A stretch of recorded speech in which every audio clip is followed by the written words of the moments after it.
കട്ടൻ ചായ. അതിപ്പോൾ എവിടെ ഇരുന്ന് കുടിച്ചാലും ടേസ്റ്റ് ഒന്ന് തന്നെയല്ലേ? കുറേ കേട്ടിട്ടുണ്ട്, എന്നാൽ അങ്ങനെയല്ല.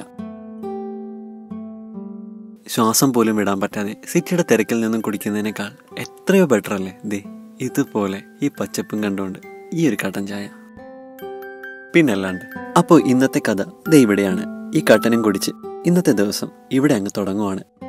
സംഭവം ഒരു വർക്കിന്റെ ഭാഗമായിട്ടായിരുന്നു ഞാനിവിടെ എത്തിപ്പെട്ടത്. എൻ്റെ സ്ഥിരം ഭാഷയിൽ പറയുവാണെങ്കിൽ ഒരു കുഞ്ഞു സ്വർഗം. ഇത് കാണുന്ന നിങ്ങൾക്ക് എങ്ങനെ ഫീൽ ചെയ്യാമെന്ന് എനിക്കറിയത്തില്ല. കാരണം സിറ്റിക്ക് നടുവിലായിട്ട് 4 ചുമരുകൾക്കുള്ളിൽ ഒതുങ്ങുന്ന എനിക്കിതൊക്കെ ഒരു സ്വർഗം തന്നെയാണ്. ഒരു പക്ഷേ ഈ കാഴ്ചയൊക്കെ ഏതൊരു പ്രവാസിയെയും അത്രമേൽ സ്പർശിച്ചേക്കാം. അതുകൊണ്ട് തന്നെ അവർക്കായിട്ട് ഈ വീഡിയോ സ്പെഷ്യലായിട്ട് ഡെഡിക്കേറ്റ് ചെയ്യുക.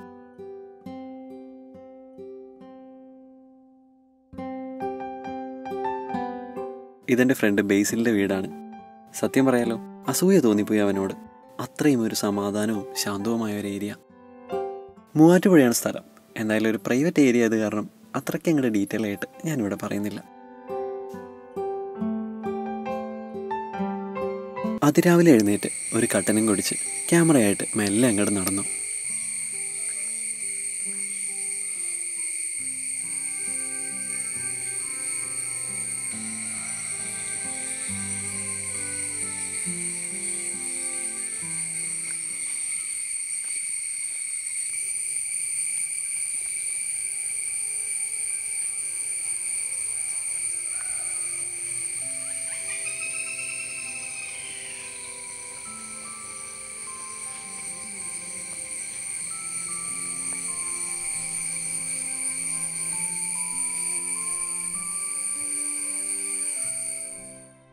മരങ്ങൾക്കിടയിലൂടെ ഒളിഞ്ഞും മറിഞ്ഞു നോക്കുന്ന സൂര്യനും ആ ഒരു കോടയും ഒക്കെ കൂടി ഒരു രക്ഷയില്ലാത്ത അവസ്ഥ. ശരിക്കും ഇതുപോലെയുള്ള കാഴ്ചകളൊക്കെ കാണുമ്പോൾ ഉള്ള ഒരു ഫീൽ അത് പറഞ്ഞറിയിക്കാൻ പറ്റില്ല. അത്രയും അടിപൊളിയാണ്.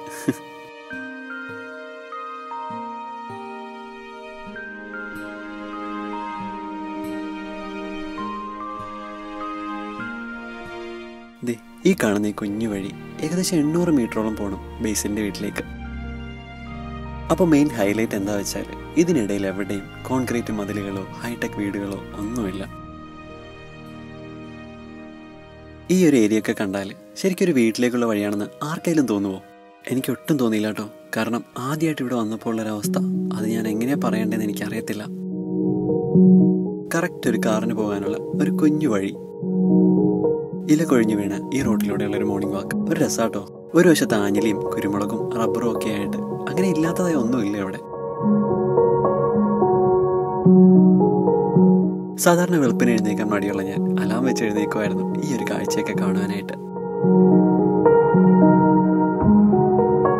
സംഭവം സ്ഥലം കാണാൻ അടിപൊളിയാണെങ്കിലും 18-ലെ വെള്ളപ്പൊക്കത്തിന്റെ സമയത്ത് 3 പൊക്കത്തിലായിരുന്നു ഇവിടെ വെള്ളം കയറിയത്. അന്ന് ബേസിലിന് കൃഷിക്കും വീടിനും ഒക്കെ കാര്യമായിട്ടുള്ള നഷ്ടം തന്നെ സംഭവിച്ചു.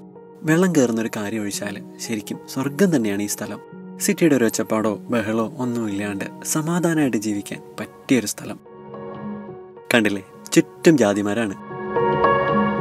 ജാതി അത് ചോദിക്കരുത്.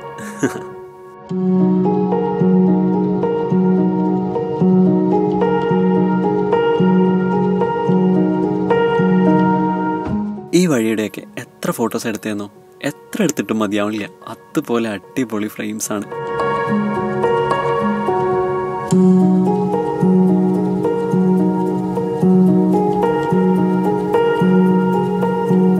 ഈ ഒരു കുഞ്ഞു വഴിയിലൂടെ എത്ര പ്രാവശ്യം അങ്ങോട്ടും ഇങ്ങോട്ടും ഒക്കെ നടന്നതെന്ന് എനിക്ക് പോലും അറിയത്തില്ല.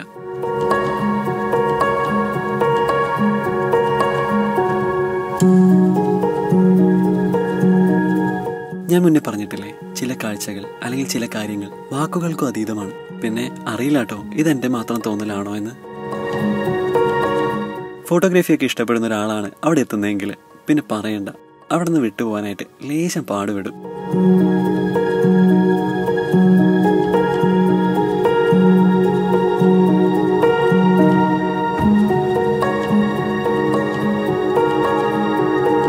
ബേസിലാട്ടോ ആ മുന്നിൽ പോകുന്നത്. ആളിവിടുത്തെ സ്ഥലവും തോട്ടവും ഒക്കെ കാണിച്ചു തരുവാണ്.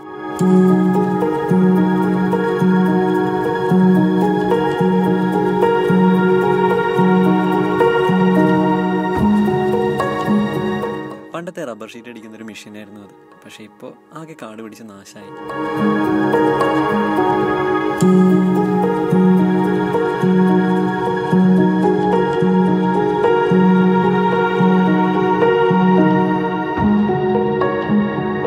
ഇപ്പോൾ ഒന്ന് വഴിക്കാട്ടോ ഈ ഇടിഞ്ഞു പൊളിഞ്ഞ വീട്.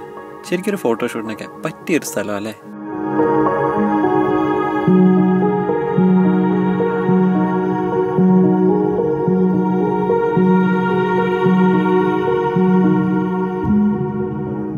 ബേസിലവിടെ രാവിലെ പാല് കറക്കലാണ്. രാവിലത്തെ ചെറുത്തിൽ തന്നെ അത്യാവശ്യം വീട്ടിലേക്കുള്ളതും സൊസൈറ്റിയിലേക്ക് കൊടുക്കാനുള്ളതും കിട്ടും. ബേസിൽ മൂന്നാർ കാറ്ററിംഗ് കോളേജിലാണ് പഠിക്കുന്നത്. വീട്ടിൽ വന്നു കഴിഞ്ഞാൽ ഇതൊക്കെയാണ് അവൻ്റെ എൻ്റർടൈൻമെൻറ്റ്.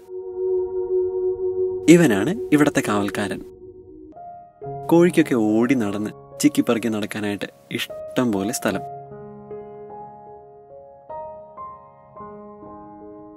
തീറ്റയ്ക്ക് വേണ്ടിയിട്ടുള്ള തല്ലുപിടുത്താണ് ഈ കാണുന്നത്.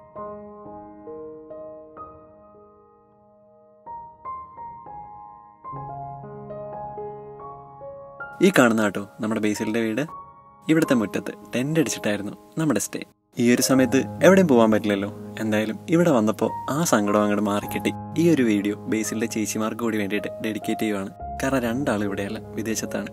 അപ്പോൾ അവർക്ക് കൂടി വേണ്ടിയിട്ട് ഈ വീഡിയോ ഡെഡിക്കേറ്റ് ചെയ്തിരിക്കുന്നു.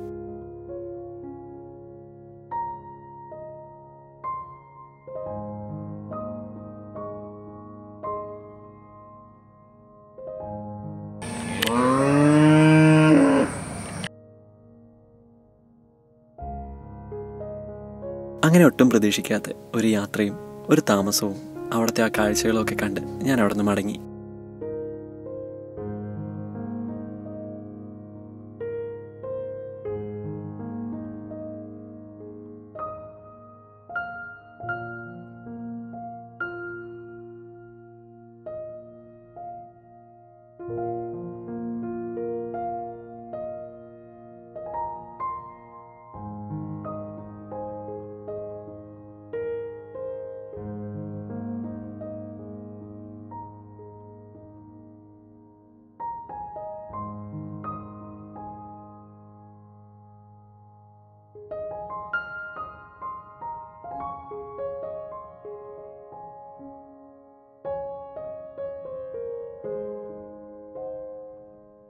അവിടുത്തെ ആ സ്ഥലത്തിൻ്റെ ഭംഗി പോലെ തന്നെ ബേസിലിൻ്റെയും മമ്മിയുടെയും സ്നേഹത്തിന് അവിടത്തേക്കാൾ 100 ഇരട്ടി ഭംഗിയായിരുന്നു.